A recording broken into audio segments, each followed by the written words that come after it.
In the middle of the North Atlantic, far beyond the shipping lanes and tourist maps, there stands a lighthouse no one claims and no country admits to owning. Sailors call it the Black Lantern, though the lighthouse has never been black. Its walls are white stone, its glass windows clouded by decades of salt, and its lantern burns every night without fail, even though no one has lived there for more than 60 years. The first people to notice something strange were fishermen from Iceland in the late 1950s.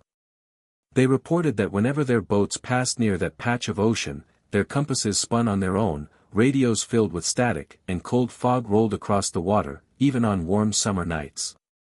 But the creepiest part wasn't the fog, it was the light. The Black Lantern's beacon didn't rotate like normal lighthouses. It moved slowly, then stopped, then jumped backward, as if it wasn't guiding sailors, but watching them. A rescue crew was finally sent to investigate after a cargo ship nearly crashed into the rocks near the lighthouse. When they climbed the stone steps and entered the keeper's quarters, they found everything perfectly arranged, a chair pulled out as if someone had just stood up, a half-written logbook on the desk, and a pot of coffee burned into a thick black crust. But the keeper was gone. No blood. No body.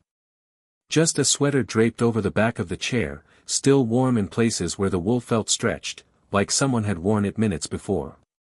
In the logbook, the final entry read, "The light is not alone tonight." After that, the lighthouse was officially abandoned.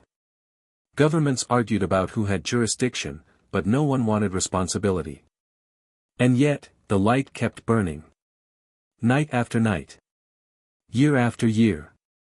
Even during storms that shattered nearby cliffs, the lantern never cracked, never dimmed. It only grew brighter. By the 1980s, sailors refused to go near it. They said that when you approached the Black Lantern, you could hear voices drifting across the water, soft, broken whispers calling out in different languages. Some sounded like cries for help. Others, like warnings. But one voice was heard by nearly everyone, a woman's voice, calm and steady, repeating the same phrase over and over.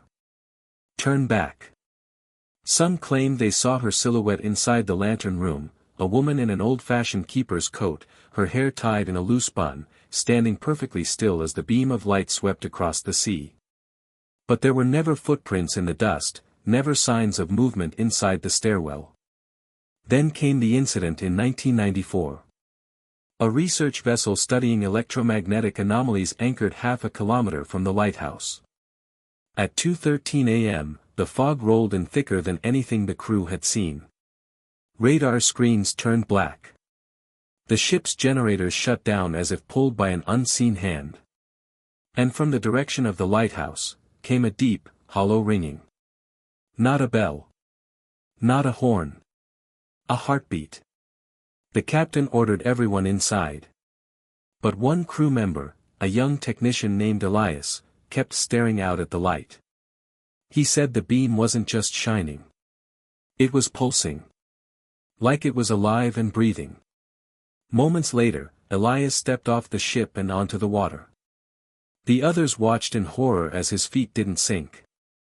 He walked across the ocean's surface as though pulled by invisible strings, his face blank, his eyes glazed. By the time the crew snapped out of shock and tried to stop him, he had already reached the rocks. His figure climbed the lighthouse steps, vanished inside. And when the fog cleared, he was gone. No body. No trace. Only the lantern, glowing brighter than before. Years later, Elias's sister revealed a disturbing detail: he had nightmares for months about a woman trapped in a tower of light. He told her the lighthouse was calling him, begging him to let her out. The next major event happened in 2011 when a drone exploration team sent a camera into the lighthouse for the first time in decades. The footage was live-streamed to a research center. At first, everything looked as expected: dusty rooms, peeling paint, empty corridors. But when the drone reached the lantern room, the video feed distorted. The screen flickered violently, showing glimpses of something that couldn't be real. A figure standing behind the glass. A woman with hollow eyes, her skin pale as moonlight, moving in a way that didn't match the drone's motion. She hovered. Shifted. Split into two. Then one of the figures turned directly toward the camera, and all 30 researchers watching felt the same thing at the same moment. She saw them. The feed cut out. The drone crashed. When it was recovered, the metal frame was warped as if exposed to extreme pressure. Yet the lighthouse lantern glowed unchanged, burning with its unnatural, endless light. Some theories say the black lantern marks the site of an ancient anomaly, a magnetic wound in the earth where sound, light, and time behave differently. Others claim the original lighthouse keeper accidentally trapped something inside the lantern room, and it has been trying to escape for generations. But sailors tell a different story. They believe the lighthouse is not warning ships about danger. They believe the lighthouse is the danger. One fisherman described a night when his boat drifted too close. He said the beam of light hit him, and for a moment he saw himself, not as he was, but as something twisted, hollow, and decayed, staring back with empty eyes. Another man swore he heard knocking on the outside of his hull, even though he was miles from land. The knocking followed him for hours until he changed course. Their warnings are all the same.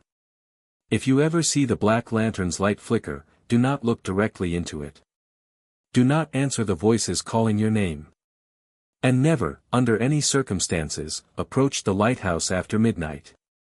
Because the closer you get, the more the lighthouse remembers you, and the harder it is to leave.